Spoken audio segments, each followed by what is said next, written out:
Good day, fantasy flyer followers. My name is Derek.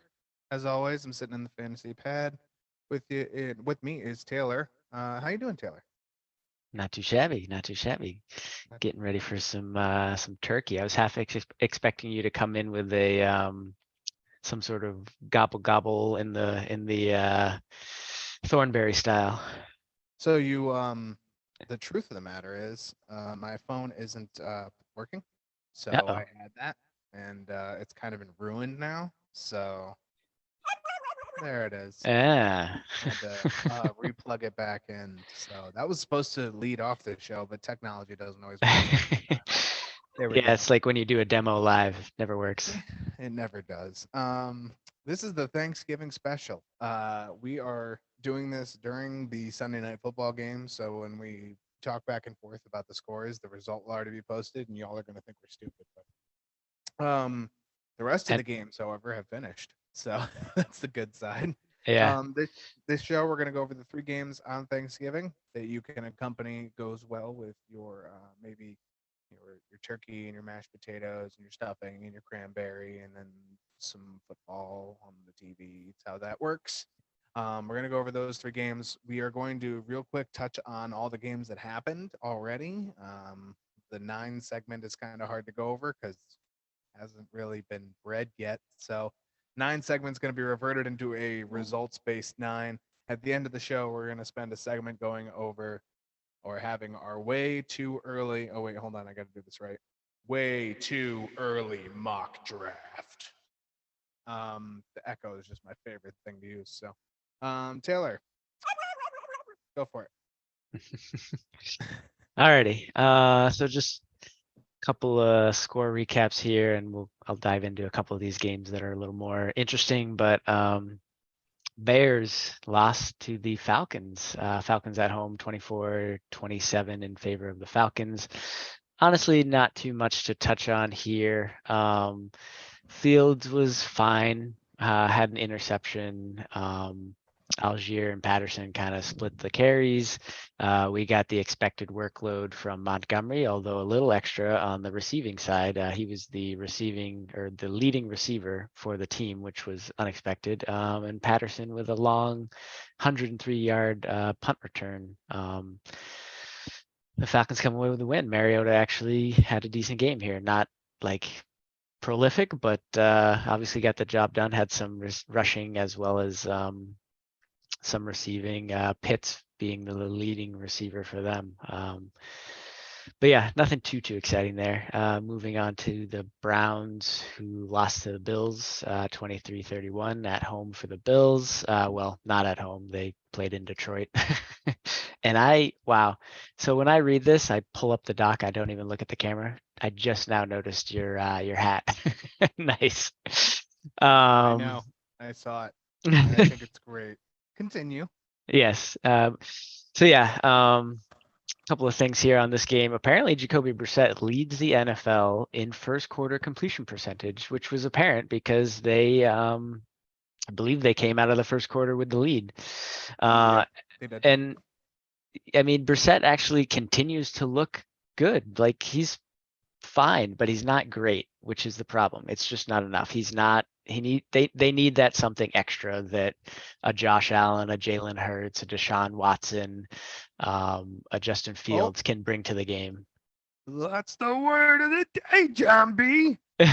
Deshaun Watson. Yeah, we'll see if he is the difference maker we've seen him be in the past for them. But yeah, they're just missing that piece there. I mean, not to mention the Browns just had no running game. Chubb wasn't doing much, and neither was Hunt really.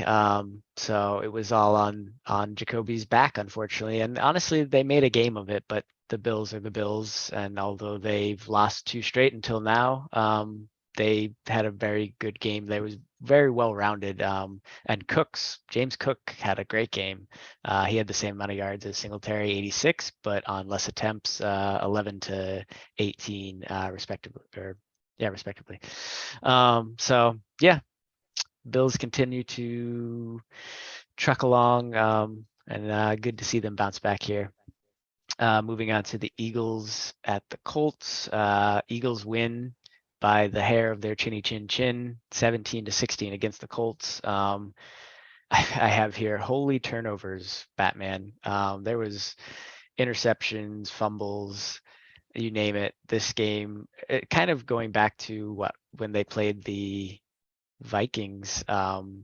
That was sort of the recipe for the Vikings, whether they meant to or not. The turnovers were something that helped the Vikings to win that game. Not to mention just great play around, but in here in this particular game, the Colts actually played pretty well, and the turnovers really helped them. Not, but I mean, they themselves had some turnovers, which helped the Eagles get back into it. But yeah, the Colts stayed in it. They could have won the game if not for a missed field goal, and if they were able to get further down the field on their last drive, they could have made another field goal attempt. But the Eagles walk away with a close one here. Thank Moving on to God. yeah, 2 in a row for that team. that would have Ugh. been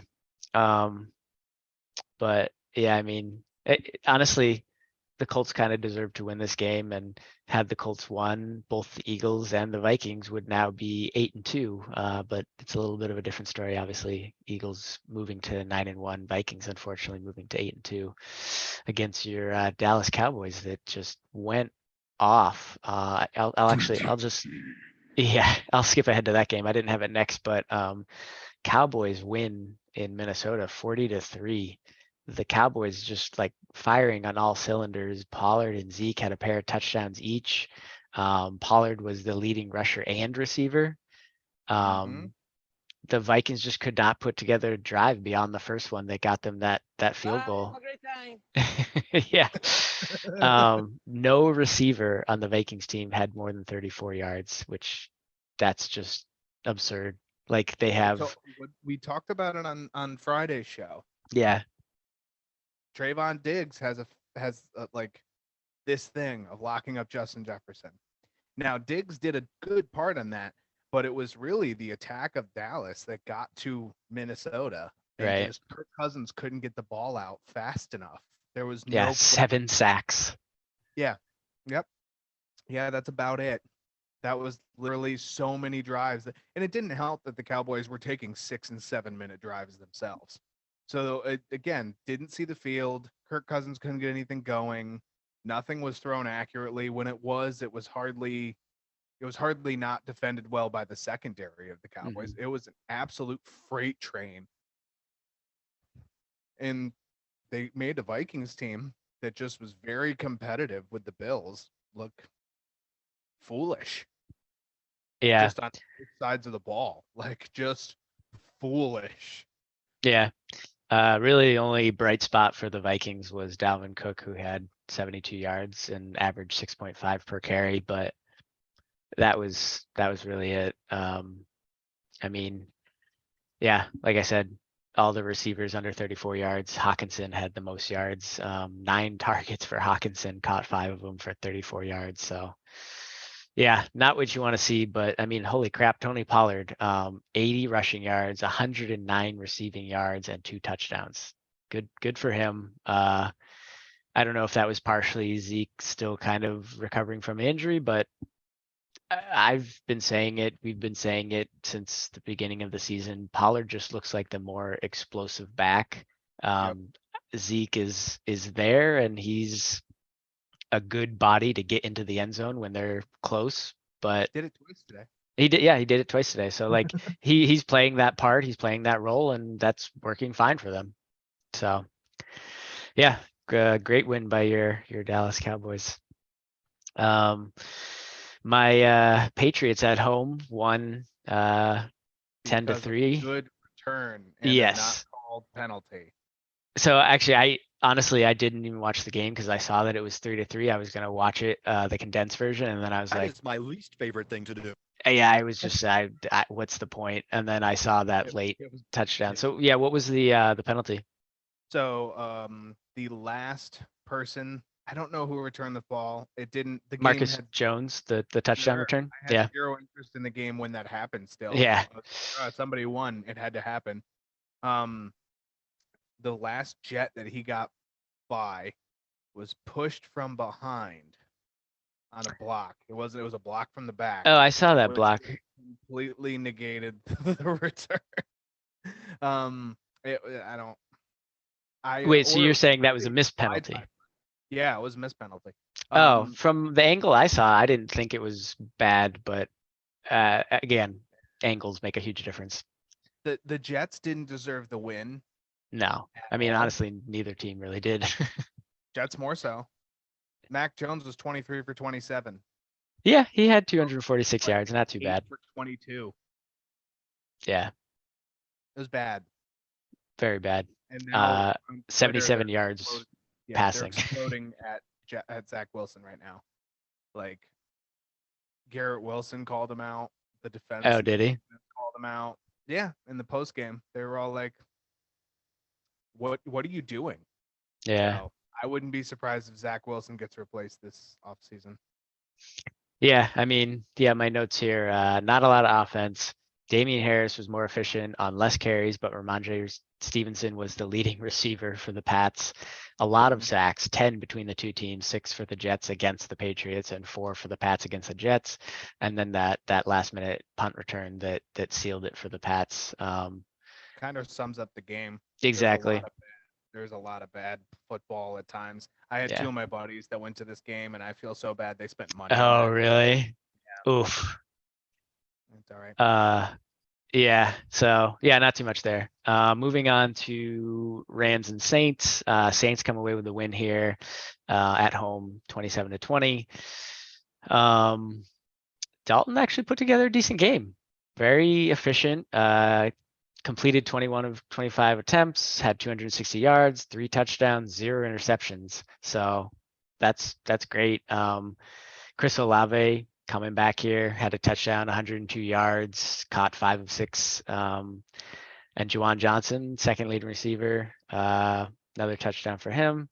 Kamara, mediocre. I mean, altogether he had like in the realm of 90 yards. I think he had 89, yeah, between his rushing and receiving. Taysom Hill actually the leading rusher, more efficient on 9 carries for him. And then on the other side of the ball, Cam Akers actually had a decent game. Not a great game, but on 14 carries, he had 61 yards, 4.4 per carry. Unfortunately, Matthew Stafford went out in this game with some more head stuff. They said after the game that it wasn't a concussion, but I don't know. Maybe it's just the new protocols that kind of took him out. So the interesting thing here, actually not interesting. Wolford, I guess, is also hurt. I was going to say Wolford did not come in. Bryce Perkins did. But Stafford was actually putting together not an okay game. He had completed 11 of 18 for 2 touchdowns before going out. And then Allen Robinson had a touchdown and a decent amount of, like an okay amount of yards. Tutu Atwell, 1 reception, 62 yards and a touchdown. Okay. I mean, it's got to go somewhere. That's where it went. Raise your hand if you were a Tutu Atwell fantasy owner. Yeah, right. But to your point, like they had to figure out something in the running game, and Cam Akers did something. I guess this bodes well for the fact that maybe he is still talented after that Achilles injury, and he is talented. yeah, we'll have to see. John McVay reluctantly giving him carries. Right. Unfortunately, Skowronek, only 1 reception on 4 targets. So does not bode well for my Flyers. We'll have to see how that goes. But yeah. The results already. Oh, you do? Because Okay. it doesn't matter how Kadarius Toney does tonight because he was on both of our lists. So All right. I crossed him out. It's going to be what it's going to be. Okay. So after we're done with the 9. Yeah. Moving on to Lions in New York against the Giants. Lions come away with the win here, 31-18. This is kind of what we talked about, right? So the Giants were going to have to throw a lot more to keep up, which didn't go great, but also didn't go badly. Daniel Jones had 341 yards, but he had 2 interceptions. He's your currently as of this moment, because we're almost to halftime in the Chiefs game and they both have 150 yards already. Daniel Jones is currently your QB1 on yardage for this week. I don't think that's going to change with Jimmy G. If Kyler plays, I don't think it'll happen with him either. Just against the 49ers defense, but it could change. I think he really did a better job Than than, the stats show. I mean, one of the interceptions was a bad throw. Like, Okay. but he went into this game on 155 straight passing attempts without an interception, which is the longest this year from any quarterback. Yeah. And I knew as soon as I saw that stat before the game, I'm like, well, he throws at least one today. Yeah. Like, that's gonna happen because you ruined that shit. Right. Yeah. I mean, he did throw for 44 times, only completed 27. I shouldn't say only. That's not, I mean, that's it's True. not bad, not great. Yeah. But yeah, he threw a ton, had a ton of yardage. But yeah, those two interceptions, one not his fault, the other one I didn't see, but I take it since you said only one was his fault, the other one was not his. Anyways, yeah, this is kind of what I was hesitant about. The weird thing is on the other side of the ball, so I put here Lions mostly rushing, Giants mostly passing, which is kind of the opposite of what we've seen for these teams. Jamal Williams had 3 touchdowns. He now has the league leading 12 touchdowns on the season. Swift had 1. Swift again, like not a lot of yards here. That 1 touchdown saved his fantasy day. The interesting thing is Justin Jackson was also involved and had the team leading rushing yards for 66. Jamal Williams just behind him with 64, but the Lions really leaned in on rushing, whereas in the past we've seen them bombing it down the field. So kind of 2 opposing attacks from teams that don't usually play this way. And my concern was kind of that the Giants should have stuck to their normal game plan, and they didn't here. Barkley not effective at all. Well, that's why they didn't. So Yeah, but like, why wasn't he effective? like 2 yards per carry. They had 1.5, yeah. Stop up Saquon, and it worked. And so what's next? It's interesting though. Like, I would not say the Lions are a good defense. So why? I don't know. It's just interesting to me that they weren't able to figure this out, especially with Daniel Jones getting 50 yards on the ground. Like, if they're throwing the ball, Jones is getting some yardage. Why is Barkley not getting some yardage? He's also a good pass catcher. Like, what was happening here? I didn't watch the game. I was merely very intrigued on the stats because I started Daniel Jones over Matt Ryan and over Kenny Pickett. Because it doesn't. This is kind of what, like, this is like the worst case scenario for Daniel Jones. Yeah. Like, put up 25 fantasy points and despite throwing 2 interceptions. Well, yeah, he had a rushing touchdown, which helped. Right. And Matt Breida got the other one over Yeah. Saquon. Yeah. So we should hold that one for Saquon's day. Breida only rushed it 3 times. Right. That's because, and they did in all 3 of the rushes, from what it looked like on the stat sheet, they weren't prepared for Breida to carry it. So but if they stop up Saquon and your next thing is to throw it, you saw what happened. Wandale, great game. Slayton had his normal game, and Wandale was the wide receiver 1. Yeah, 100 yards on 9 catches. It's the 2 interceptions that Right. end up turning points, and that's 10 points. It was 10 points on 2 interceptions from Daniel Jones. 18 to 21 is a different game. Right. So is it damning for the Giants? No. If anything, I'd say it's more of a success for the Lions defense. So right. All in all, it doesn't matter how you do it. Yeah. Loss, and now we're back to dancing with the devil in the NFC, the second place in the NFC East, or third place. Yeah, that was my other note here, was Wan'Dale Robinson with a heck of a game. 9 of 13 for 100 yards, but unfortunately got hurt late in the game, didn't come back in. Looks like it's a knee injury. He was on crutches at the end of the game, so we'll have to follow up on that and see. The feeling on Twitter as of an hour and a half ago, I put it in our Slack chat, is there is a fear it's a serious knee injury. That's unfortunate. That poor guy hasn't been healthy most of the season. Torn ACL, torn MCL. That's like, I guess that's the most serious it could be. And yeah, that's bad because Yeah. Where you He go next? he finally has a breakout game and now he's hurt. Yeah. Moving on to Panthers at the Ravens. Ravens walk away with, I would kind of surprised at the lack of a score here, but Ravens 13, Panthers 3. Jackson, Let's sum this one up very quickly. yeah, This was one feather above the Patriots and the Jets. exactly. Yeah, That's about it. Jackson had an interception. Baker Mayfield had 2 interceptions. So yeah, Yeah. not a lot of rushing for. Demarcus Robinson actually, as of this writing, is your wide receiver 4 on the week. Yeah, 128 yards. Yeah. Caught Very every good. single one of his throws, 9 targets. Yeah, So there you go. That's it. Oh, it was, Terrace Marshall, 3 for yeah, 70. yeah. I'm all about the Terrace Marshall. That was the only thing, the only bright spot on the Panthers offense. But yeah, the Ravens, it was Demarcus Robinson, Mark Andrews, and that was pretty much it. Lamar Jackson rushed a touchdown. So moving on to Commanders at the Texans. Commanders win this one 23-10. Yeah, we don't have to another. spend a lot of time on this one Yeah, either. exactly. This game was over in the second quarter. Yeah, Mills with 2 interceptions doesn't help. No rushing game at all for the Texans, which is really unfortunate. Brandon Cooks bounced back. Nico Collins decent. Chris Moore decent. But the rushing game on the other side for the Commanders was very solid, as well as some decent receiving. So Logan Thomas, McLaurin, and Antonio Gibson, top 3 receivers. Gibson also the leading rusher.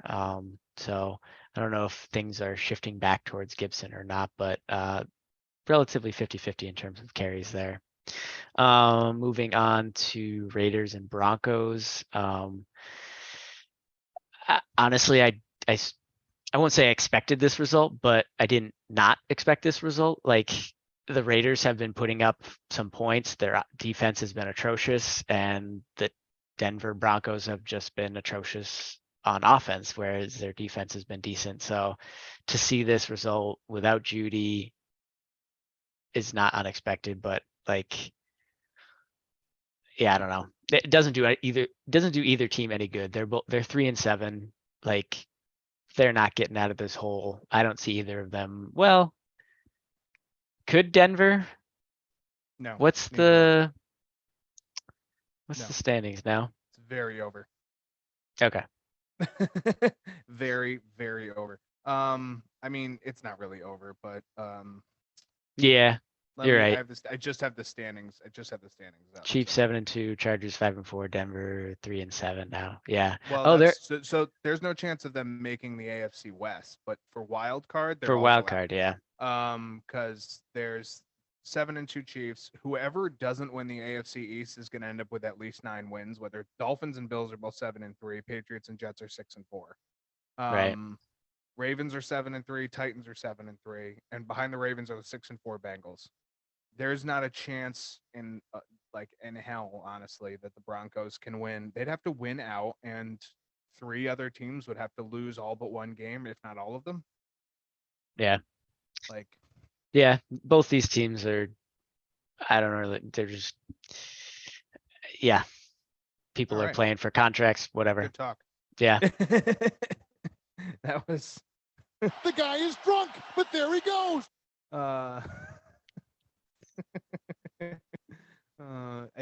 That's about who's playing for a contract for the Raiders, because right now Jacobs, they don't right? have they don't have a running back next year. No, they didn't. They declined his 5th-year option. They wanted him. They could already signed him. Yeah, but to that point, like, it's not that they couldn't re-sign him and he would get a beefy contract because they faffed up and didn't sign his 5th-year extension. I mean, they have Zamir White.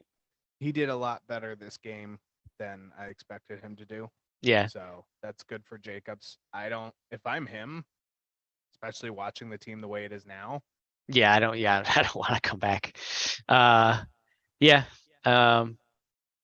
Devontae Adams did Devontae Adams stuff. Josh Jacobs had a great game. Latavius Murray, by far the number 1 running back, although didn't do much with it. Cortland Sutton, yeah, what we expected, the leading receiver. That's pretty much it. Finally, Bengals and Steelers. Bengals come away with the win in Pittsburgh, 37-30. High scoring game. Did not expect that many points from the Steelers, although I guess the Bengals D is like middle of the road. 355 yards from Burrow, 265 from Pickett. Burrow with 2 interceptions but 4 touchdowns. Pickett 1 touchdown, no interceptions. Najee Harris had 2 touchdowns. Definitely a bounce back game for him. 90 yards, 2 touchdowns. George Pickens had the touchdown. They actually spread the Yep. ball around decently. Pickens, Freiermuth, and then Ozaleski, Gunner. Gunnar Ozaleski. Yeah. On the other side, T. Higgins with 148 yards. But Samaje P. Ryan with 3 touchdowns, and who's that Pokemon? Trenton Irwin with 42 yards and a touchdown. Who's that Pokemon? Never heard of this dude. Boyd with not much of a game. Mixon with not much of a game. Yeah, that's your recap for the games that have happened so far. Yeah, that's we'll touch base on the one that's happening right now, which none of you will care about because it'll be over by the time we get here. Just for your stats, it's 20-13 at the halftime, Taylor. In favor of the Chargers. Yes. So Wow. Offensive prowess. All right, we're gonna go into the Thanksgiving. Both Williams and Allen are playing. Okay. Yes, they are, and they both have 1 catch and are doing nothing. Josh Palmer still doing things. Everyone else not doing things. Yeah. So for everyone who was like, I can't play Josh Palmer, I turned down DeAndre Carter. Smart move. The Josh Palmer is still very juicy and tender. So next we're gonna go into the Turkey Triplet Thanksgiving preview. All 3 games will be part 1 of the Week 12 host v host. There will be a 2-part. So part 1 now. For Thursday's games, we will review them Friday. Friday, we will go over not only the trade deadline, postseason special type deal. We're also going to go over the host v host, 3 more host v host games for the weekend. To update you on the standings, pull up the old magical book. I got Dallas. You did not get Minnesota. That wasn't even close. We both got 3 points. We both got 3 points for New Orleans beating the Rams. And we both got nothing for Chicago losing to Atlanta. So I get 6, you get 3 from that. The total for the fantasy Flyers, I had, we'll just list off the 4 because we both had Kadarius Toney. Quez Watkins, 11.1, Terrace Marshall, 10.6, Darius Slayton, 13.6, Darrell Henderson, 0.9 fantasy points in PPR format. I mean, I got to feel like you win this. 36.2. Yeah, you had Brian Robinson, right? 5.7, Ben Skoranek, 1.4, Gabe Davis, 11.8, and Kenyon Drake, 7.3 for a 26.2. That gives me the 15 points. After the standings update, I am up 130 to 116. Okay. Making a good, I don't know what we're calling this, but like it's been back and forth as of the past. I guess I just took the lead, so it's only been back and forth once now. Right. That's about it. So we'll go into the Thanksgiving preview. The Turkey Triplet, as I'm calling them. Game 1, Bills and Lions. Bills now 7-3, Lions now 4-6. Lions are 37-43-2 on Turkey Day. Bills are 5-4-1 on Turkey Day. Last year, the Bills won 31-6. Bears beat the Lions 16-14. Bills are playing their 2nd week in a row in Detroit. They have a great offense and a good defense. Lions defense is generally bad. We saw flashes against the Giants. Really nothing new. They are still the 32nd ranked defense. It hasn't been updated. I don't think it's going to change a whole heck of a lot because it's not even really close to 31st. They're 32nd in opponent yards per game, opponent points per game, opponent 3rd down conversions per game, and opponent yards per play. They're 31st in rush yards allowed. That'll probably go to 29th or 30th because Saquon didn't go hammy. There's no competition here without some serious Josh Allen mistakes. They should be the punt of the 3 games, I would say. I think the Bills are still the much better team. I Mhm. don't understand how Singletary isn't somebody who you eye for this week. The 3-game slate is on most betting sites, DraftKings, FanDuel. They have some sort of competition for it, and it's a good one to pick. There's a lot of good matchups, and that would probably be somewhere I would start. Would be with a Singletary lineup, an Allen, Singletary, and maybe Gabe Davis, Stephon Diggs. Who cares? Um, Bills are number 1 in yards per game. They average 424 yards per game on average. They're the best in the league at third down conversions, but they have fallen into a negative turnover margin, which is important to know. Hmm. That was going now. Of course, that stat's going into week 11 now, so that's not including Without this this game. week's But stats. I think they just crawled back to equal or just positive. They are negative 0.1 in turnover margins. I think they went back positive after today because I don't think Allen had a turnover, did he? I don't think so, but I'll double check. All right. That should be the only thing that keeps this game Yeah, close. no interceptions. No interceptions. So I have to write out the scores or the standings real quick. But if you want to run over and give me your score while I draw up the chart, you go right ahead.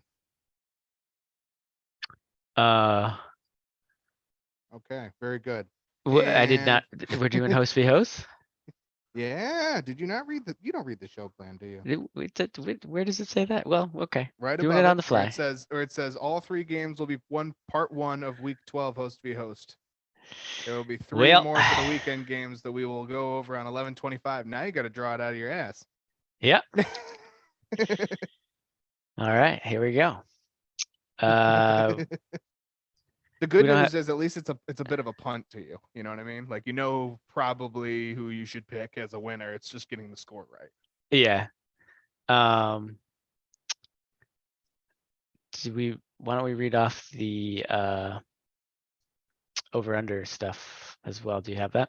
No, I don't, and they're not accurate. And the reason Okay. for that is because this slate hasn't closed. Well, yeah, but I mean, there's got to be something. So- All right, well, that's fine. I'll go Bills 30, Lions 17. I'm not far off. I went 27-19 Buffalo. Buffalo's got I don't see how they can lose this game. And I say Yeah. that so often, and then you know what happens? It ends up being a loss. So yeah, it's rough. Next game, Giants, Cowboys. Both teams are 7-3. This I think is the meat and potatoes matchup. I think it's the hardest one, even with the Giants losing, even with the Cowboys destroying the Vikings. These 2 teams have such a rivalry. Mm-hmm. I call it easily the most interesting game on the Turkey Day slate. It will come to you right as your dinner is probably finishing or maybe starting. I don't know when your family does things. I think it's a 4:30 kickoff, if I'm not mistaken. Giants find ways to win generally. They didn't against the Lions. They didn't against the Seahawks. The rest of the weeks, they've been finding ways to win. They've improved in pass protection and in pass offense since their first meeting with the Cowboys. However, since then, Dallas has gotten Dak back. So they're finding their groove offensively. We saw what today brought Sunday for this when this gets posted on Tuesday. Last year, Dallas lost 33-36 on Thanksgiving to the Raiders. They have to kind of turn that Thanksgiving thing around at home here. It's a battle for second place in the NFC. Dallas is still top 3 in quarterback pressure, sack rate, tackles for loss. They're 3rd in hurry rate for the quarterbacks. Their big challenge, I think, will be containing Saquon. They failed at doing that in the first matchup. And they kind of more or less locked down in the past game. DJ was 20 for 37, 196 yards, had 1 interception, no touchdowns in their first meeting. One of Daniel Jones' bottom 3, one of his worst games of the season. However, another big change for the Giants, their success and their ability to stop teams on 3rd down. They're 2nd in opponent 3rd down conversion percentage at 32.7%, which is 4% lower at weeks 8 through 10 than compared to weeks 1 through 7. So they are getting better on 3rd downs. Cowboys just went 12 for 17 against Minnesota on 3rd downs. So actually, I think it was 13 for 18. I think I'm one off. But I like the Cowboys in this, and I think it's actually going to be closer. Like I would imagine, sports books will probably open somewhere in the 4 to 6 point range, because maybe even 7, because it's at home, for Dallas. But especially just seeing what Pollard did, the Giants aren't exactly rushing and holding a candle to any rushers. So if Pollard keeps doing that explosiveness, you have Zeke to punch it in the red zone. His red zone value is kind of the only thing that makes him valuable now. Pollard probably had 60% of snaps today, I would imagine, if not 65, somewhere in that range.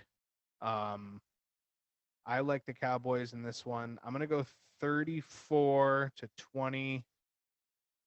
No, it's not going to quite be that high for the Giants. And their defense is a little more stout. All right, I'll back it down a little bit. I'm going to go 30 to 24 Cowboys. I was trying to look up the snap percentage, but it's not up yet. It's like that's a problem with all of this, because of all of this. There's no, again, we are filming this on Sunday night. So when this comes to you on Tuesday, we don't have opening lines over unders. We're going in blind on this. Stop yelling at us. I would, you're screaming at your screen right now. I'm going to guess the over under on this game will probably somewhere be around the 44, 45 point range. And I think it's going to be Dallas with, like I said, probably about a 5 to 6, maybe even a 7 point favor when it opens. So I would I'm agree going to with take that. them right at the heart of that. So Okay. And you were not mistaken. This game is at 4:30. And I don't know if we mentioned the Bills Lions game is at 12:30. So I have less faith. Well, you know how I am with Daniel Jones. I won't say, I think that they learn from this past game, because that was one of the few games where they had to apply this sort of different offensive strategy. But I'm still gonna go Giants 20, Cowboys 26. But I wouldn't be surprised if Giants don't get over 20, if it's honestly a similar score to what we just saw against the Lions, where it's like 17 to 28 or something, 32. Yeah. I wouldn't be surprised if that happens, but I think you're right. The rivalry, I hope that the Giants learn from this game. So yeah. I don't hate that score. I like where that's what I meant to say. That was wrong, but it's okay. One of the great matchups. You can always count on the Lions playing some sort of afternoon football and the Cowboys attempting to be competitive on Thanksgiving. It's almost as much of a what's the word I'm looking Set for? in stone or Tradition. Tradition. There's Okay. that tough word. Yes, the Thanksgiving Yeah. tradition. That is exactly what it is. We are going to take our first break, hopefully our only break. We have one more game to go over, Patriots and Vikings, and then we're going to jump into our way too early mock draft on the Thanksgiving special. Taylor, I need you to sign us out, good sir. We'll see y'all on the flip.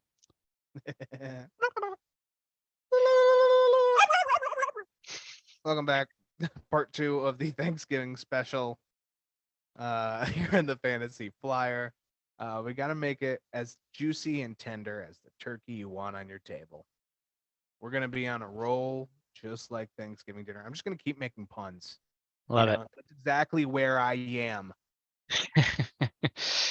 All right, I'll stop. Got a nice basting going on. Yes, there's a very nice baste for all of our quotes. That's a nice hollandaise. It's one of my favorite hollandaise. Patriots 6-4 in Minnesota at the Vikings. 8-2 are now the Vikings after the shellacking they got from the Cowboys today. New England is 3-2 on Thanksgiving Day. Minnesota is 6-2 on Thanksgiving Day. The Vikings just got destroyed by the Cowboys. Patriots narrowly beat the Jets because of some really good special teams. We know the Patriots defense has kind of been the focal point of their wins. Don't let teams get above, say, 24 points, and you have a much better chance. Mac Jones has definitely improved his accuracy of his last couple weeks. He's 23 for 27 today. He's pretty accurate last week, if I recall correctly. Stevenson and Harris now. Harris who was forgotten for 6 weeks, is now back in the backfield. Welcome back. It'd be interesting to see how the Minnesota allowance to wide receivers, as far as their yards go, see if that translates to a more take your time offense. This is not a get up and throw it offense. Really hasn't been all year. It's been a methodical march it downfield, get first downs, take the next step. Other than the Jets, it's not a good division to do that in. But Yeah. they've done okay. They took 2 from the Jets this year. So Vikings, I think, likely had the upper hand in this one. Big key for New England is to keep the pressure on Kirk Cousins. You saw what happened. You saw all the sacks, all the QB pressures, all the QB hits, all the bad stuff that happened when Kirk Cousins got somebody in his face. The entire offense stalls. So, do you know what that means for this game? Do you know who you need in this game? Tell me. Matthew Judon. Yeah. Yeah, that's Love it. exactly who you need. Love it. Yeah, well, it's Those red arms of fury. That's exactly it. He needs to be in Kirk Cousins' face, and not so Juwan Bentley in there. Like, he could throw a couple other people, but he's been the main pass rusher for New England, and it's been benefiting them, especially in close matchups. Vikings will have the short week at home. The Patriots will have the equally short week but flying, so that'll be kind of fun. The Vikings are more beat up mentally, I think, though. Like the Patriots have an elation of a win at least. The Vikings have literally nothing. Like, the difference between them scoring 3 points against the Cowboys and scoring 0 means nothing to them. So, interested to see how competitive that they can be. New England has a great defense, but they have 32 sacks on a 14% hurry rate, which is 3rd and 1st in the league. So, I mean, they have some characteristics that you see in Dallas. The Dallas defense. It's just whether they can copy and paste it. Yeah. It all comes down to that defense for me. This is an interesting game. I feel like being in Minnesota will probably open at 3 or 4 point favorite. Over under, I can imagine will probably be somewhere in the 42 to 44 range. Something like that. That's going to be a guess for me. Obviously, it's a guess. Can't look at it. I'm going to take tough. What a muppet. I can't think about it any longer. I have to go with my gut. My gut is saying Minnesota. I'm going to say Minnesota 25 to the Patriots 21. Okay. I'm going to throw out a random number because 25 sounds like a number that I want. This is unfortunate because not that any game is not a must win, but the Patriots are in must win mode with this division because it's Dolphins and Bills 7-3, Patriots and Jets 6-4. So, and they still have to face the Bills twice and the Dolphins once, right? I think they already faced the Bills, but I could be wrong. Oh no, they haven't played the Bills at all. I know. You're right. They have to face the Bills twice. Yeah. So yeah, they have a lot ahead of them. So not winning this is going to be rough. Yeah. They do play the Cardinals, Raiders, Bengals, so that there's some opportunities. So anyways, I'm going to go. The Vikings definitely. I shouldn't say definitely. Most likely win this. I'm going to go Pats 17, Vikings 22. I was going to say 21, but we'll throw a little something in there. Okay. I like that. I could see it being more of a spread. But yeah, I'm hopeful the Pats D really gets to Cousins. Like we literally just saw, that is a weakness of Cousins if people are getting to him and they're in his face and literally nobody on that team benefited it. Like, they might as well not play it and just forfeit the game. Well, how many yards did Dalvin Cook have? 50? 72. He had 72? That's more than I thought. Okay, so he did okay. Yeah, he had an Kirk okay Cousins game. had 105 yards? Maybe.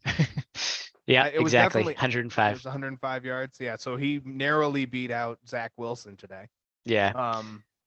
both teams scored 3 points, so he's got that in common with him. Justin Jefferson had such a bad game. TJ Hawkinson, like, come on. Yeah. And I shouldn't even like talk about it because I had to start out Adam Thielen today, and he had 2 catches for 25 yards. But still, like the team has to do better, and there's literally no worse they can do, even against the Patriots with their kind of right behind Dallas in defensive stats. So Yeah. Yeah. The unfortunate thing is the Pats just really struggled to get drives going and score. This was weirdly a better game offensively, but they just weren't scoring. So yeah. take it. You'll take what you can get. I guess you got to Right. win. There it is. We'll find it out. Yeah. All right, so that is going to end our preview. Best game. I really am looking forward. Obviously, I'm a Cowboys fan. I'm looking forward to that Cowboys Giants game. This game is at 7:30. No, 8:20, I believe. it's 8:20. It is Something the like 8:20 that. game. Yeah. So it's football Yeah. all night. Which means that your family can hate you by 9:30. Because you're just sitting there screaming drunk at the television. It's great. And I will still be wearing this hat, just FYI. Don't hate on it. Don't hate on it. You're jelly.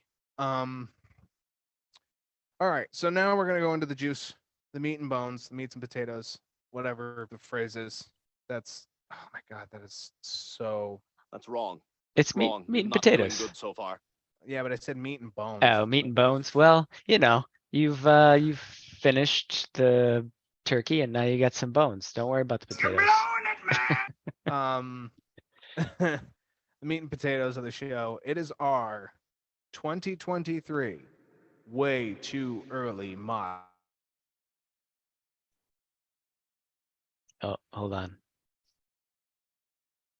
All right, now that we are here, it is time for the 2023 way too early mock draft, brought to you by Taylor and Derek and Chevrolet.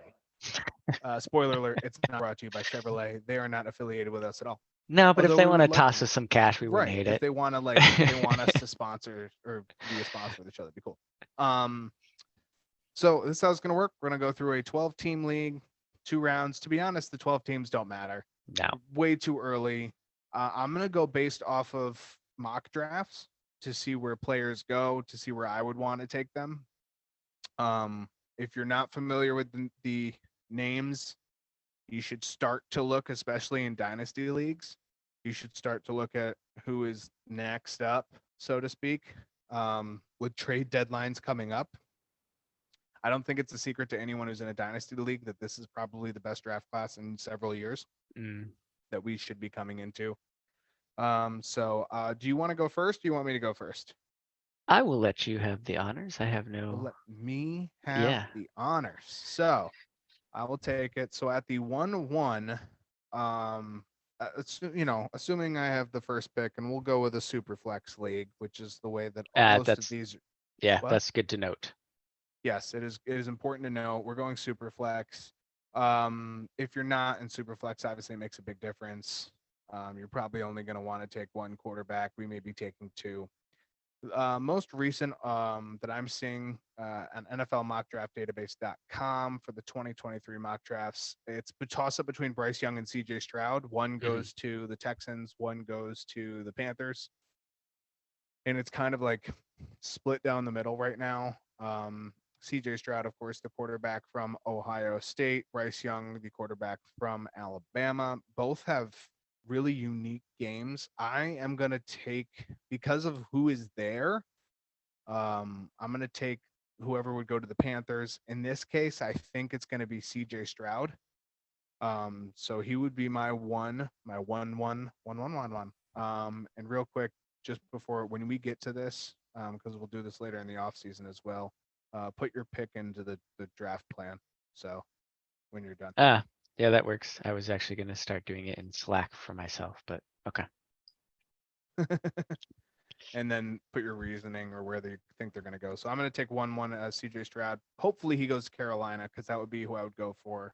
And you are up at 1-2. So yeah, for 1-2, not not too difficult since you've taken Stroud. I think the 1-1 was a little more difficult having to decide between Stroud and Bryce Young. I'm going to go Bryce Young. He's drawn some comparisons to Kyler Murray. He is only 5'11", so it makes it a little bit more difficult for him to see the field, but he has like a 63% completion rate, so he's doing it. So yeah, I'll go Bryce Young. It looks like he's probably going to go to the Texans. Whether or not that's the most, from a fantasy perspective, like that's what I want year one. It depends what other pieces they get, but they have Dameon Pierce, they have Nico Collins. They're going to need some other receiving options. Brandon Cooks is probably on his way out, so that's not great, but his rushing capability helps a lot. I agree with that. So that leaves me up at pick 1-3. This is kind of tough because there's a couple really good wide receivers here. Jackson Smith and Jigba, Quentin Johnson. Why can't I think of his name? Keyshawn Booty. I keep wanting to say Booty when I read his name. I know it's not Booty, and big respect to your game, sir. Don't be bad. But I really want to take a running back here because I think he's the best running back in this class, and it's not going to be a surprise. Bijan Robinson at the 1-3. His landing spot is going to be the question mark as to how juicy that gets for me. There's probably about 5 or 6 teams that I don't think I'd want a part of him on. But the rest of them, like current draft projections have, based on the standings going into week 11, the Cardinals would be at 14. I could see him going there if he falls to 14 in the draft. 10 at the Steelers. I don't hate that.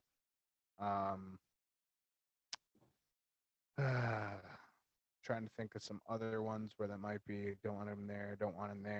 Either way, he's probably the best running back in this class. I'm very, very excited about seeing him. I know I won't get him in our league, but he is by far out and away, especially with his explosiveness, his ability to read the field and read a play as it breaks down. I love how he plays. So 1-3. Once I can move the cursor down to it, there we go. Bijan Robinson. That leaves you up at 1-4. And I don't know who I'm going to rate this as projected to. I'm going to say Cardinals at 14, but I don't think that that's probably going to stick. So your turn. Are the Cardinals, not that it makes a huge difference, are they 14 or 13? Well, this is you can. Right now on this, based on this one, it has the Falcons at 13, but Okay. This would have been before the Falcons win today and the Cardinals haven't played. So. Oh, right. Okay. Thank you.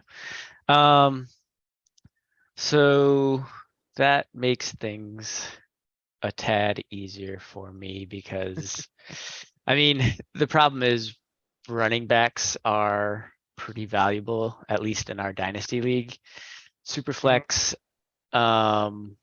it's for, at least the way I like to play it, it's quarterbacks, wide receivers, and then you can kind of make things happen with some running backs. But still, getting a good running back early on is very helpful.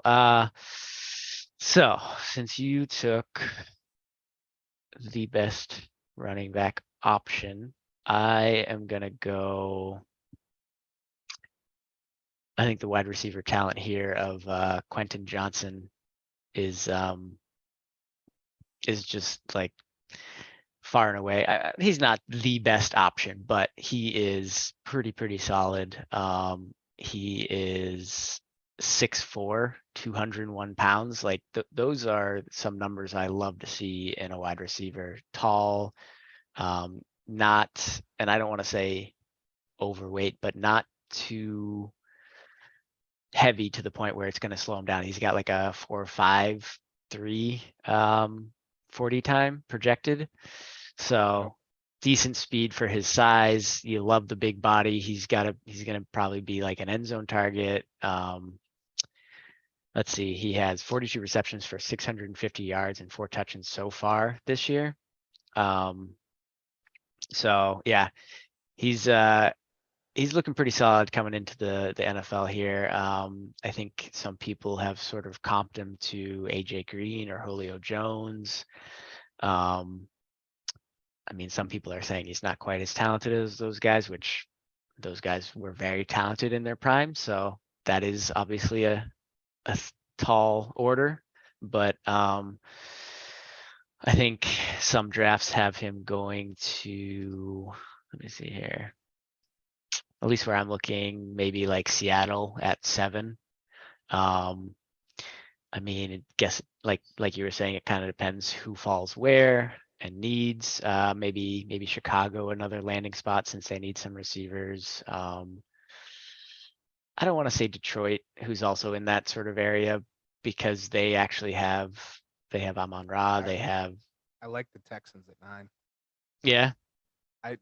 So Cooks clearly wants out, and then Nico Collins and Philip Dorsett and Moore are far from irreplaceable. Yeah. So Yeah, he just would if he have to falls that be- far for sure. that would make him. To me that would make him. I don't think Chicago will pick him up because they have Mooney. They now just picked up Claypool. Yeah, it's true. Claypool. And I don't think you could stick him in the third, but you want to still be able to build around that Russian quarterback. I think somewhere offensive tackle wouldn't be a horrible pickup for the For Browns Chicago. or for the Bears. Yeah, that's what most people have them as. So yeah, what I'm seeing is Seattle because Lockett is on his final year, or will be on his final year in 2023. So yeah, I will go Quentin Johnson. Quentin Johnson. Yes. Okay. Sorry, I was Or looking at the wrong. Johnston. Did I No, say? you're right. You're right. Okay. I thought you had someone completely different. You did say it wrong, but I was literally focused. So that leaves me at 1-5. Mine is also, I'm between, projected landing spot is where this is going to start to filter in and where this is going to start to matter for me. So when I'm looking at these mocks, I see Quentin Johnston going potentially 9. The next best wide receiver is Jackson Smith-Njigba. Based on mostly stats, frame. It looks like he has a very fast, quick feet, quick release, quick 40 time, speed. I don't know if I like where he's projected to land based on a lot of early mocks, which seems to be in like that 5, kind of almost the same range as Johnston. Right.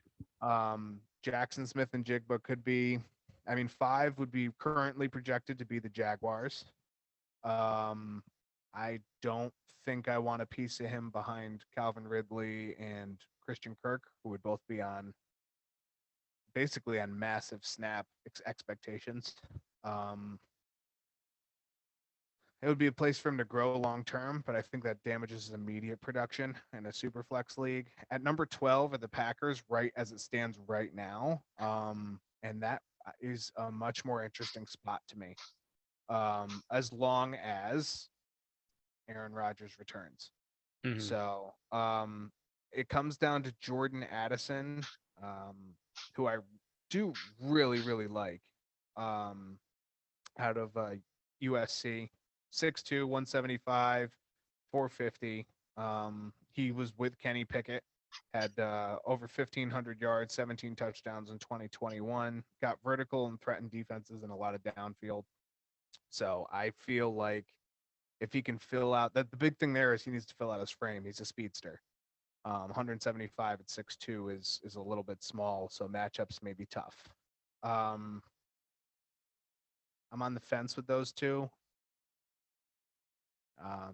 Smith-Njigba with probably the slightly lower first-year ceiling. If this is a dynasty super flex league, though, that really encourages me because there's a lot of ways that Calvin Ridley and Zay Jones get out of there after 2023. So I'm going to take Jackson Smith-Njigba at 1-5. Hopefully, in this case, to the Jaguars. And you are up at 1-6. Okay. I am gonna follow that up with Kayshawn, and I also don't know how else to say this besides Butte. Booty. Um, I have some mocks here where he's going to Green Bay, which if, yeah, to your point, if Rodgers is That's- still there, Yep. Butte, Christian Watson, that's great.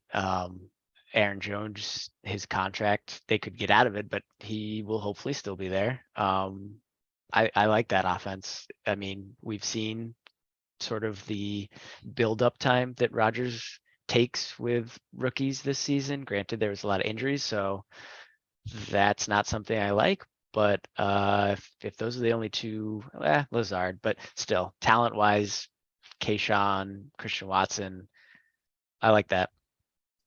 The only thing that I want to say about him is that he has been underperforming this year. That's all we'll say. Yeah, he's got some good speed and athleticism. He's what, like 6 foot, He has, 190. he has a good, yeah, he has a good frame. Like his weight to height is not bad. Yeah, But I mean, it looks like he's losing some of his hands almost. I don't know. yeah, he does have some drop passes. Let's see, 27 catches for 288 yards and a touchdown this season Yeah. is, yeah, that's not great, but he had a huge season last year. Yeah, he's got some big playability, so leave it at that. This is very, very true. Very, very true. So that leaves me at 1-7, right?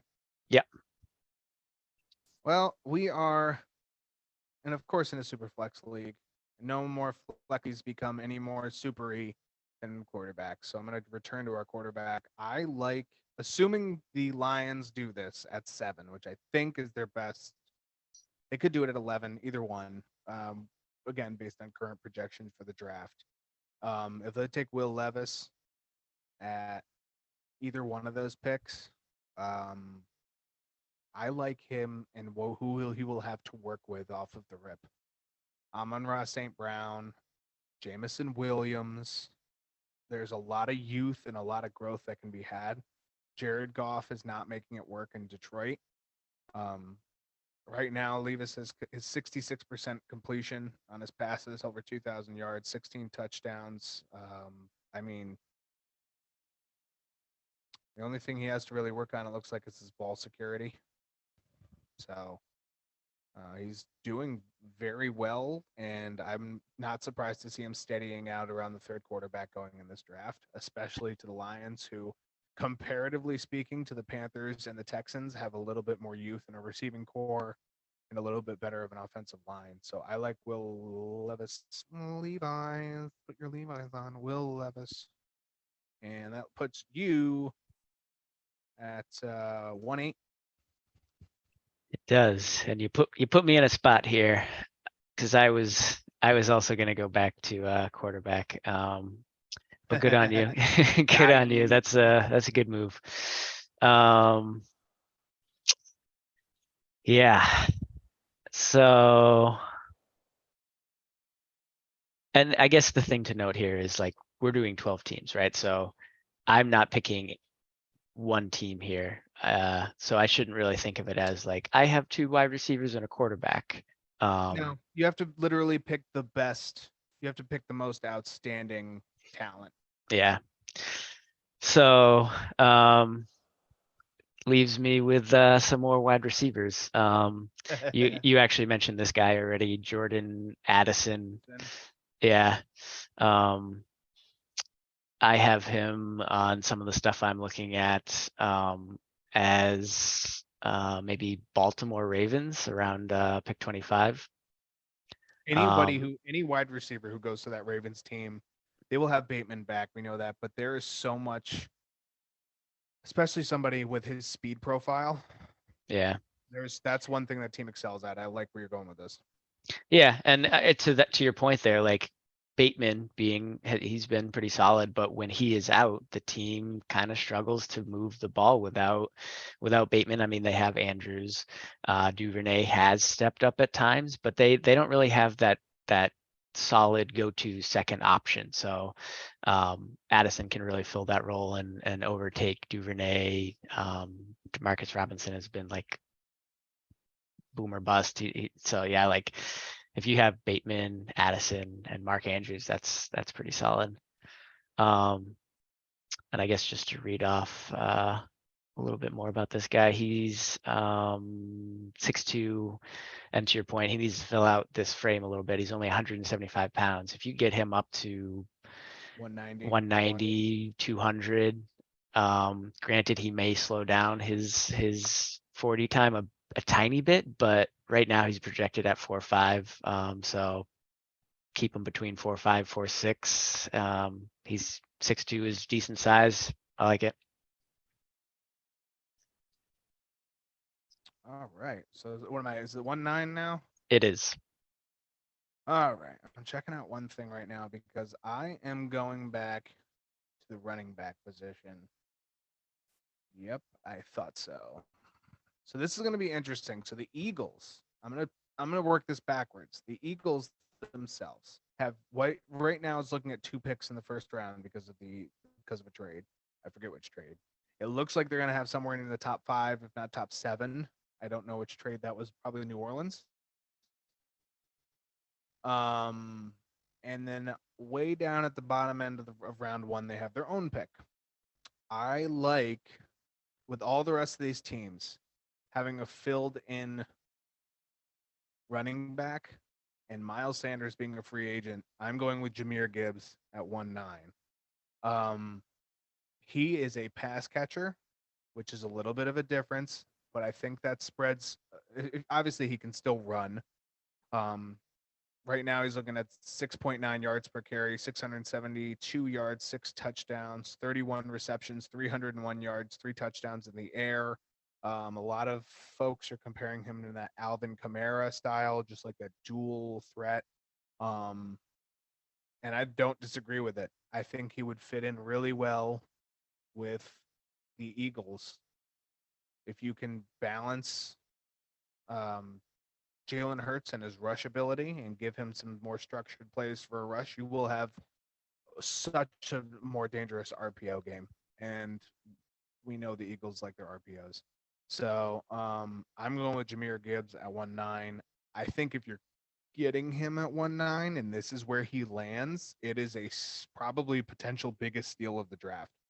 So right now, it would look like he would going right around the end of the first round, 29, 30, 31. Right now, they have picked 31 because of their record, but that could swap over. So that leaves you at 110, good sir. We have 7.5 minutes until break. All right. Yeah, I like that pick. That was actually going to be my next pick as well. So we're on the same page here in terms of where we're thinking. That's where it should be. Yeah. So, and now, yeah, now it's kind of like,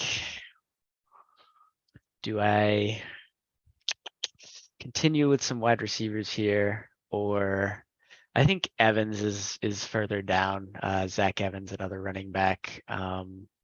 Don't I don't be shy know. on it. We saw what happened with Damian Pierce. That's We true. saw what happened with Isaiah Pacheco. Yeah. Draft capital is a loose statistic for me. It is a loose grade. Obviously, first round draft capital is ideal, but Damian Pierce is what, RB9 on the year? Right. Yeah. I'm still gonna wait a little bit on Evans. I am gonna go. This may be a little different from what you have. I'm just looking at some other stuff here. Well, please do. I like different. That's what this is about. It's about being too early, being different, and being wrong, because we're gonna be. I'm gonna go.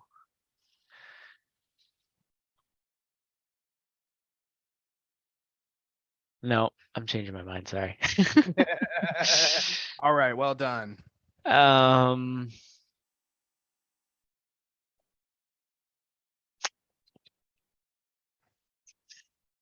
right, I can't spend too long here. I'm gonna go Cedric Tillman. For a couple reasons. I would say he's kind of, some people have him as a first round target. He's kind of fallen back a little bit. But it looks like he might go to Kansas City around pick 30. And he's not having the best season. He's had some injury issues this year.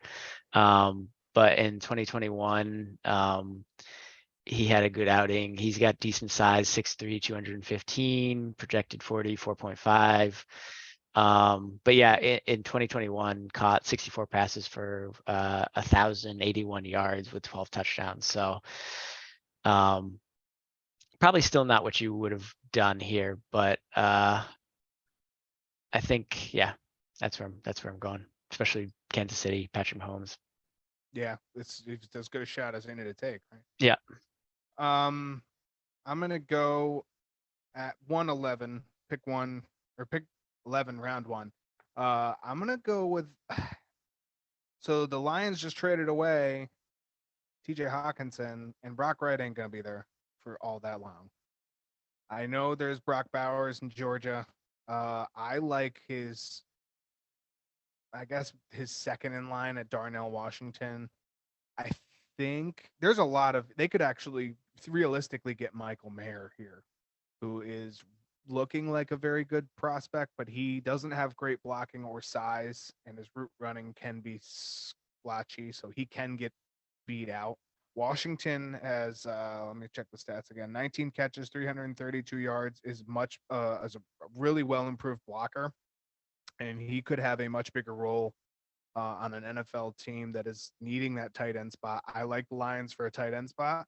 Can't believe I'm targeting Lions twice in the first round, putting a lot of faith in that, but at least it's for a separate team. So I'm going to go with the surprise Darnell Washington, projected to the Lions, and it'll probably honestly be in the second round. So you will have the final pick at 112, and we got about 3 minutes.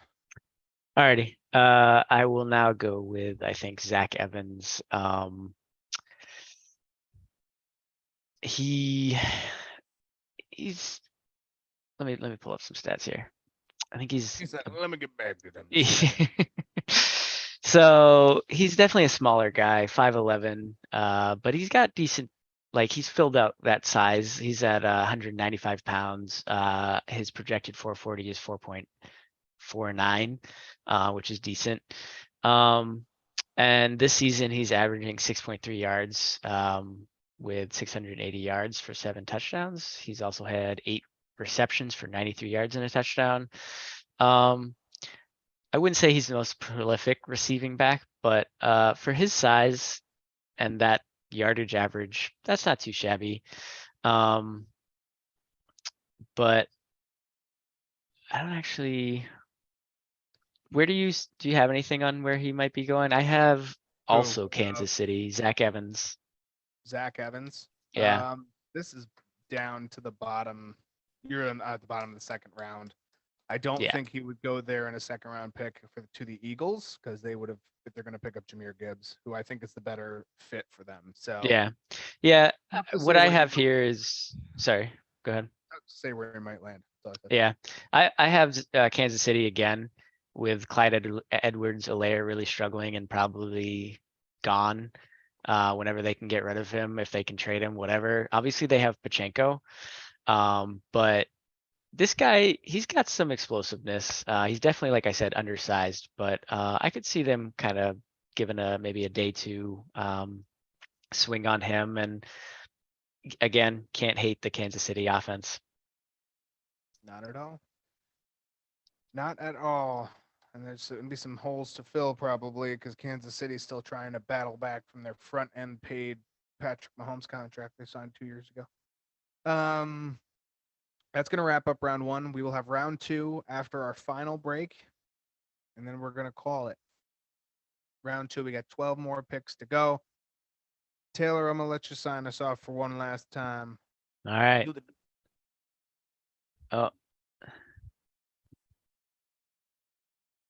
Uh-oh. He cut out. We'll see you guys when we come back. Yeah, you're out. You're gone. Stop recording. I did it. I did it. Okay. Yeah. Hit the button.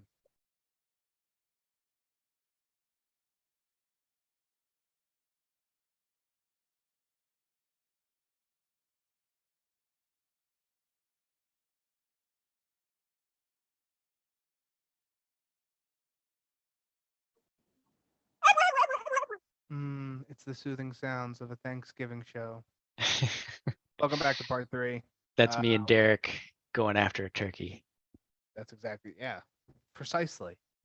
Animals after the turkey. It's actually how I got this on. We already did round 1 of our way too soon 2023 mock draft presented by Derek and Taylor and Not Chevrolet.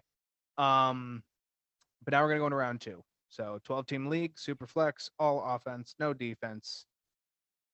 So far, round 1, we have CJ Stroud at pick 1, Bryce Young pick 2, Bijan Robinson 3, Quentin Johnston 4, Jackson Smith and Jigba 5, Keyshawn Booty.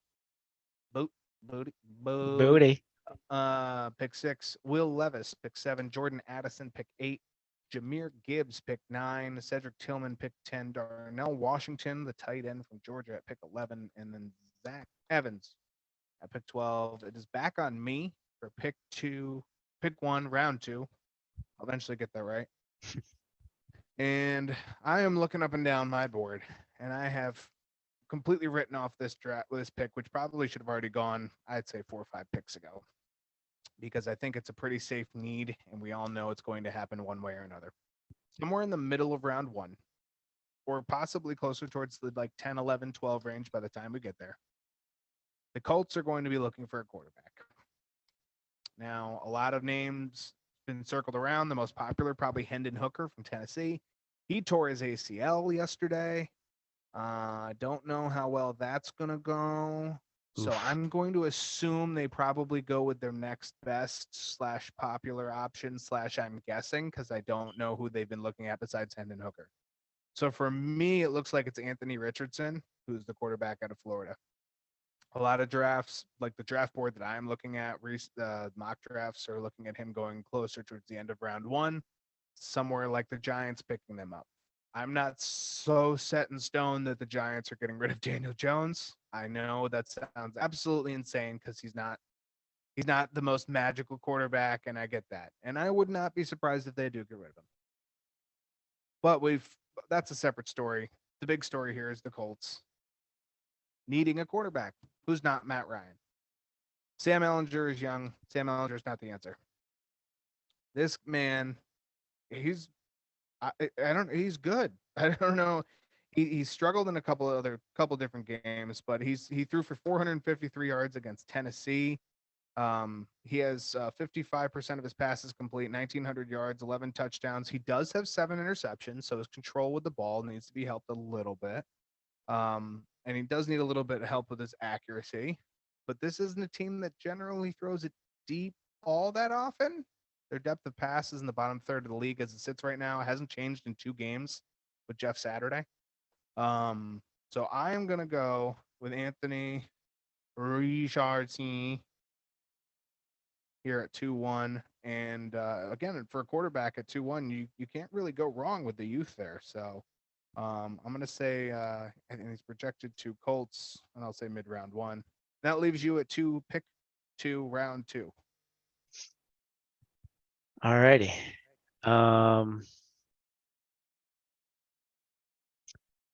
This is where it starts to get, now I guess keeping in mind that it is super flex, so QBs being highly valued.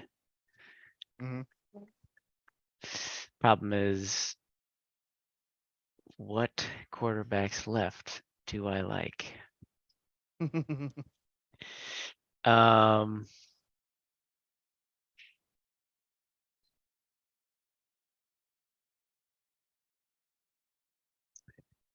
Why don't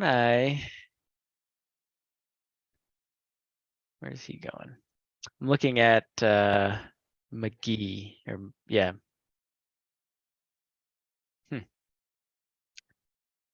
Seems like he's lower than, he may not even be on this board. That's what makes it interesting. Yeah, let's take a shot on McGee here. McKee? Yeah, McKee. Tanner McKee. Playing for Stanford. He's definitely struggled this season, but I don't know if I have. Where's his 21? You have the extended stats. uh,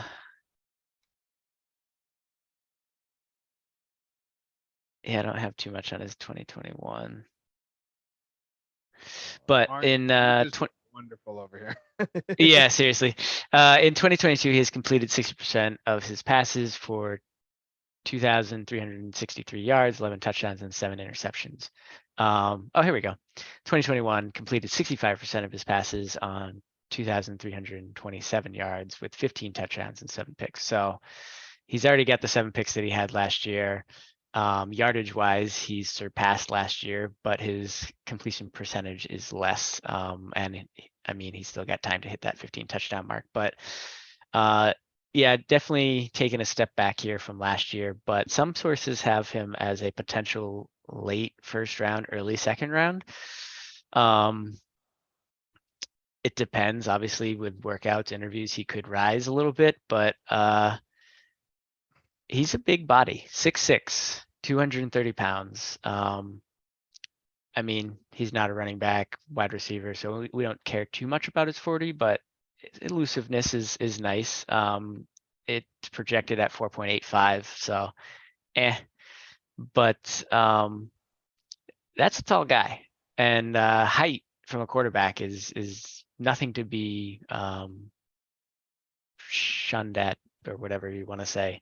That's not the saying, but yeah, let's take a shot on Tanner McGee. I don't have where he may go, but just throwing out those stats, and Stanford, he's a smart guy, so hopefully he can learn quick and start seeing the field.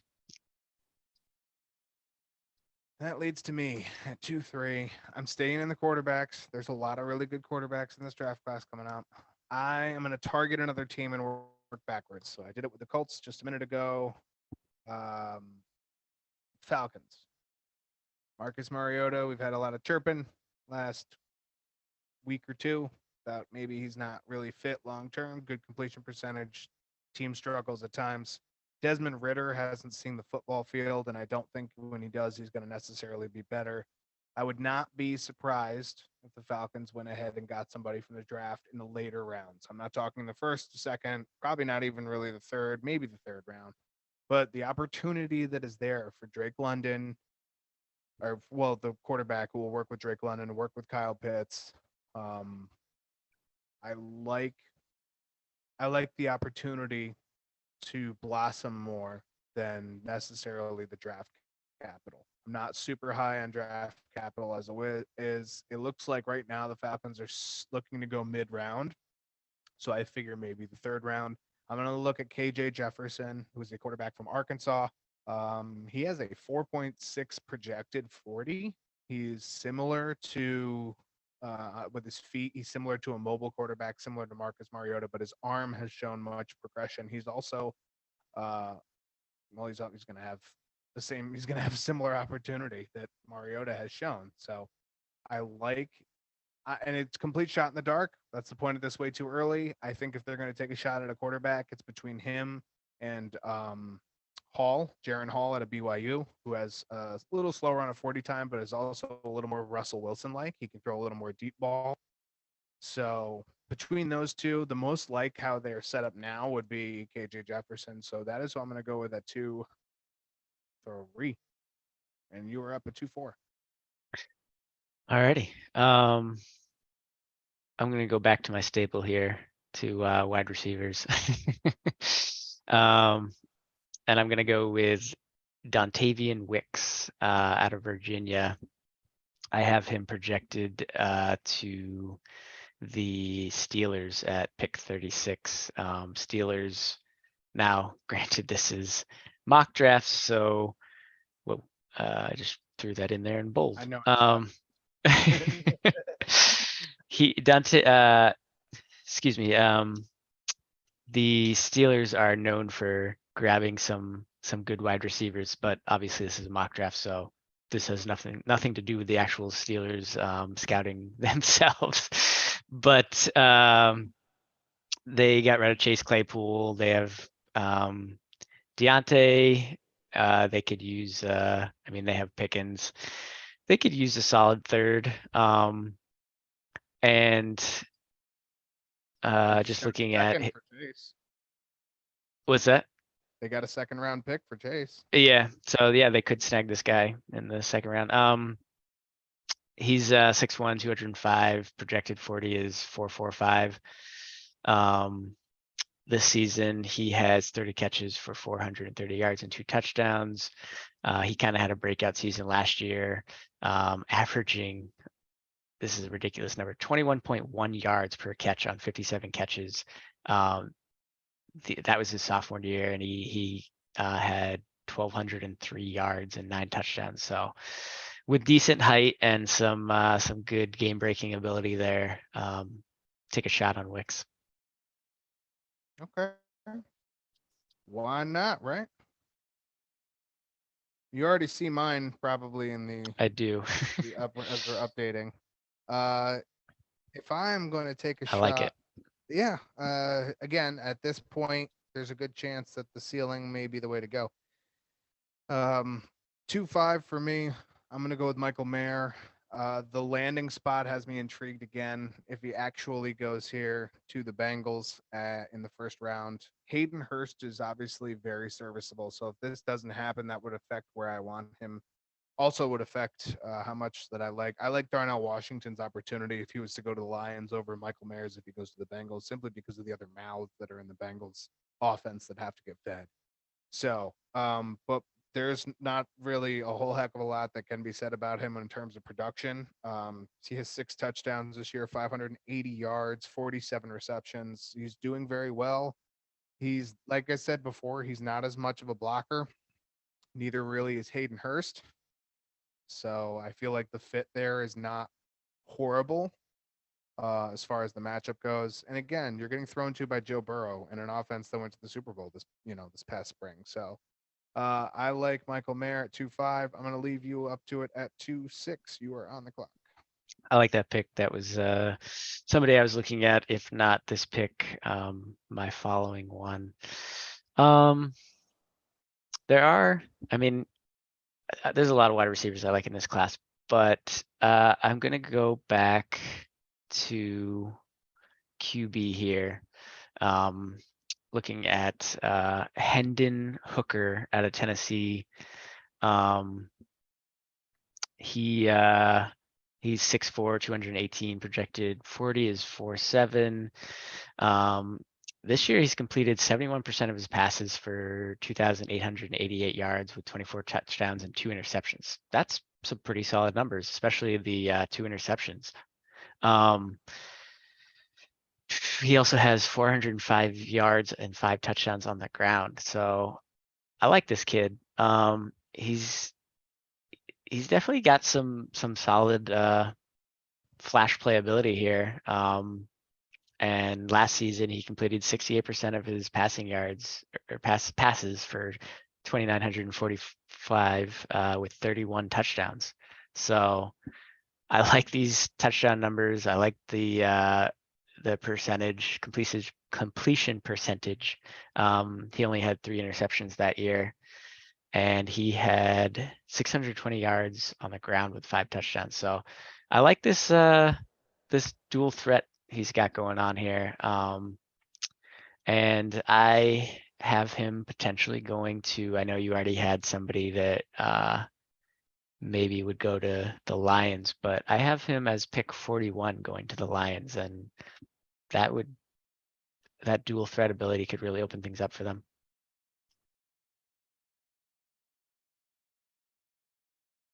Okay.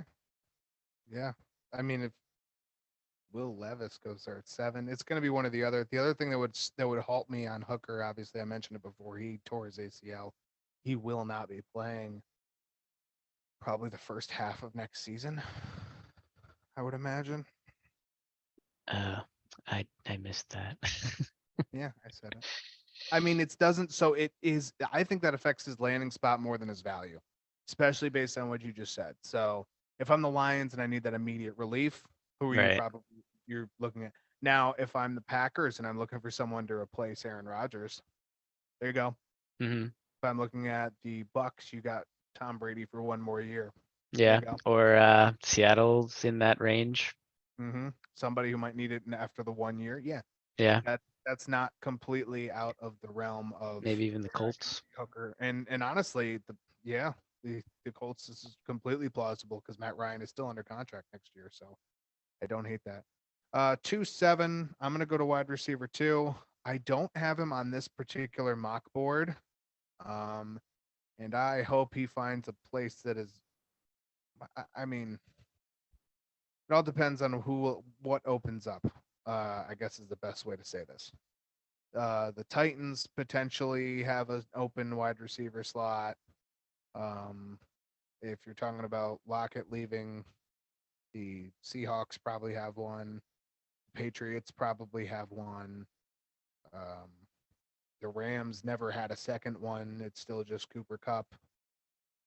So I am going to go with the wide receiver Xavier Hutchinson out of Iowa State. I don't see him anywhere on this board at all, and that hurts my feelings. I have 4.5 projected 40 times, 6'3", 210. Looking to go right now, probably in the second or third round, which is perfectly fine. Perfect for that fill-in wide receiver 2 spot that we're talking about, right? Um, anyone who can throw him a decent ball. He has let's see, 77 catches, 830 yards, and 5 touchdowns so far this year. He had 987 yards in 2021. He's more of a yards guy. Like we can kind of go for that. He's averaged somewhere around 10 yards per catch, sometimes as high as 15 and 16 in certain games this year. He's been a productive number 2 for an NFL team. So um, Xavier Hutchinson will be my 2-7. And I see you are already on the clock and have decided with your 2-8. So I will let you take your pick and tell us all about why. Yeah. So I went Zay Flowers here. He's a smaller guy. What is he? 5'10", 180 pounds, projected 40.446. So nothing crazy there, but when he gets the ball, he can take it to the house. This season, 54 receptions for 726 yards with 6 touchdowns. Last season, 44 catches, 746 yards. Unfortunately, he was without his starting quarterback, but kind of made the most of it. I think his breakout season was 2020. So he's shown a lot of flashes. And I mean, this season he's already eclipsed last season's numbers. So I think the quarterback play really played into last season. But yeah, the Falcons traded away Calvin Ridley. Obviously, they needed a number 2 receiver. So he could step into that role. And granted, they need a quarterback, but yeah, just kind of taking a shot on a somewhat fast guy that could really make a difference here on this team. That's somebody who can make a difference. That team has holes. It's Exactly. kind of in that wide receiver 2 conversation, and that's the sneaky part about this, especially dynasty. What's a wide receiver 2 may be wide receiver 1 and beyond in a year or 2. Mm-hmm. So picking that growth is kind of important. I am going at what is this pick 9, round 2. I'm going to go with Kenny McIntosh, who is the running back out of Georgia. I don't have him on this draft board. This is a split back pick for me. I don't think there's a few teams who I do not think will have or they will have running back holes. The biggest spot where I see him where he can immediately make an impact would be the Raiders. We talked about it earlier in this episode. Josh Jacobs is probably going to be a free agent. Another team that could probably use his sort of production would be the Panthers. He is projected 5'4", or excuse me, 4 or 5 on the projected 40 time. 220, 6'1". So he's got similar size to a recent, well, actually, it was a second round draft pick in Brees Hall. But he averages 4.8, 5.3, and 7 yards per carry, respectively, over his last 3 years. He has 332 yards and 6 touchdowns. He also has a receiving ability. It just fits both of those teams and their running back needs going into next year. If you can copy and paste, if Josh Jacobs is going to leave the Raiders, you have a hole there. Zamir White is not Josh Jacobs. And for all intents and purposes, McIntosh probably is not Josh Jacobs, but that's okay. It depends on who can develop faster. Right now, the production would lean more towards McIntosh. We've seen White have a couple flashes this year, but hasn't really been given an opportunity. I would imagine that if that was the case for Las Vegas, he would end up in a camp / preseason battle for who gets the snaps. I would absolutely love to have my hand in that ring. This team has to do something a little bit different, and I think it means controlling the ball a little bit more on offense. To be honest, I know that Devontae Adams would disagree with me, and that's fine because he catches 7,000 footballs a year. Yeah. But they're still going to need a good running back, good change of pace. And then of course the Panthers, who if they're going to have a young quarterback and a young running back, the only stationary piece there is really going to be Terrace Marshall, DJ Moore. So either one are good spots. So Kenny McIntosh, running back for me, is 2.9. You are up at 2.10. I am also going to go running back. I'm going to go, I think I'm saying this right. Zach Cabernet. Charbonnet. It is Charbonnet. Yeah, I I've wanted to heard go it. a little more. Somebody said it on like I was watching College Game Day. Yeah, So Charbonnet. I was going a little more towards the wine sound, but anyways, I'd like a nice Zach Cabernet. Oh, Cameron. Yeah, okay, that's true. So he's a big dude, 6'1", 220. His projected 40 is 4.53. Looks like people are seeing him in the second and third rounds. This season, he has 128 carries for 964 yards, an average of 7.5, and 10 touchdowns. He's also caught 20 passes for 232 yards. He's decently quick, especially for his size, which obviously makes it hard for people to kind of bring him down, and he can be somewhat effective on third down. So I won't say he's a phenomenal bell cow, but he could probably get the job done. So just kind of taking a shot on that. And I forgot to mention he's out of UCLA. In 2021, he ripped off some large runs with them. Like I said, he's got some burst, good acceleration, and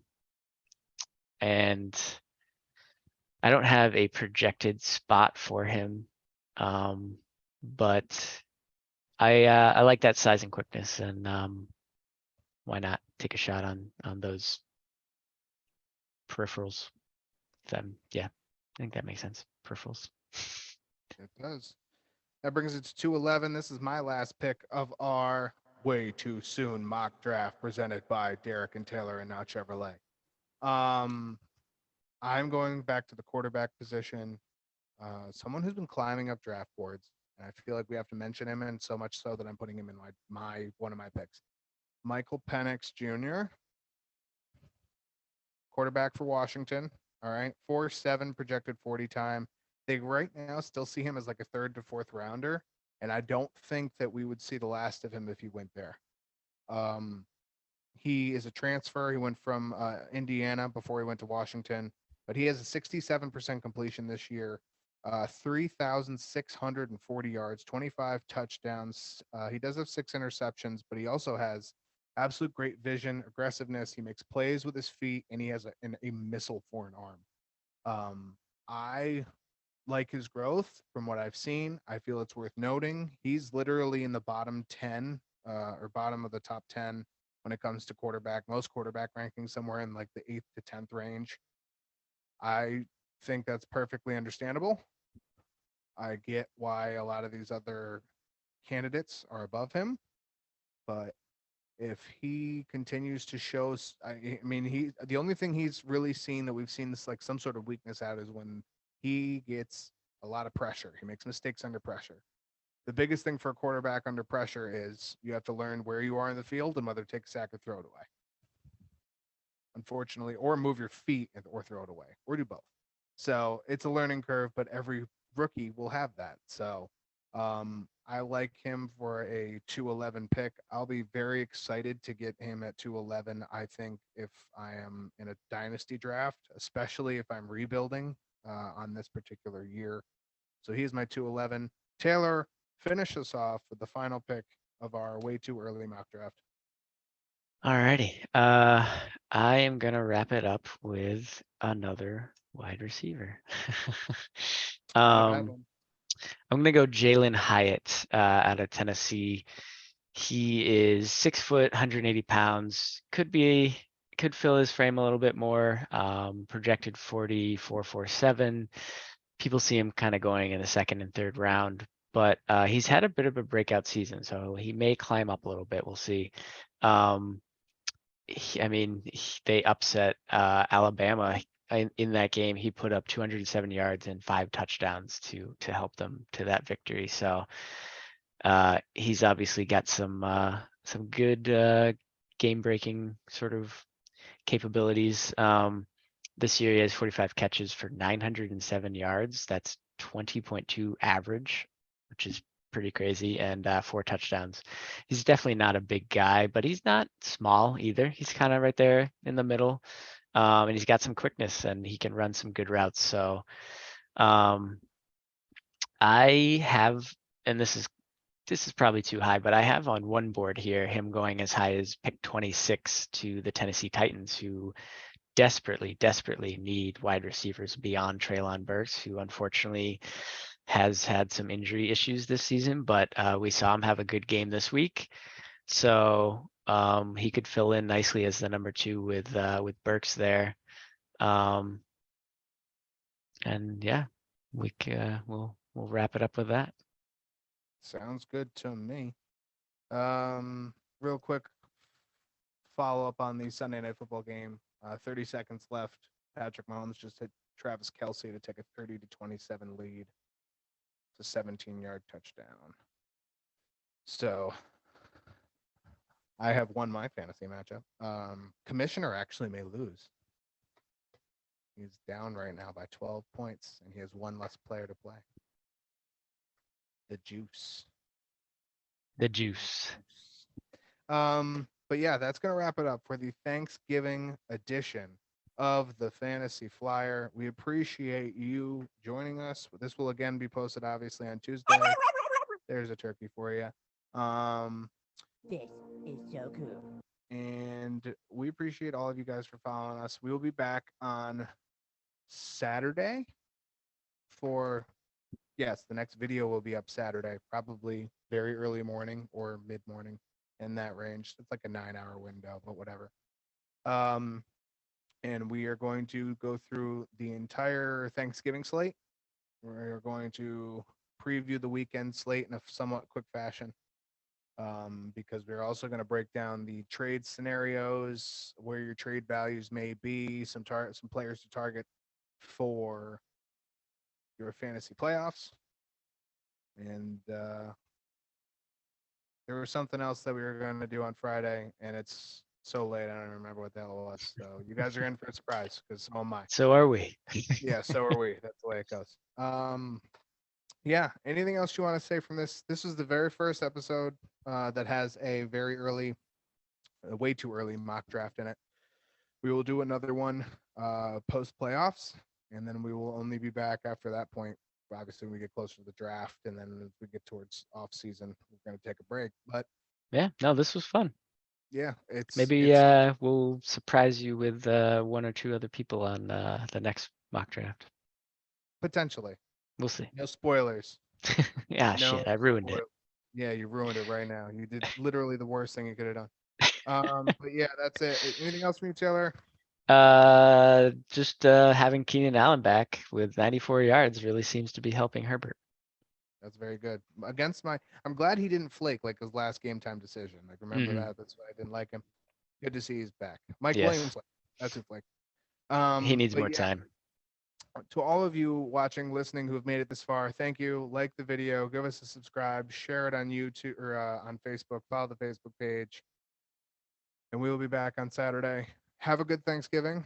Be safe, eat a lot of food, say hi to all your families. We appreciate you guys more than you ever know. And we're going to sign off with some Bob Barker talking about spading and neutering pets. Enjoy that delicious Thanksgiving food. Enjoy all the food. You guys Peace take care. out. We'll see you next week. Goodbye, everybody.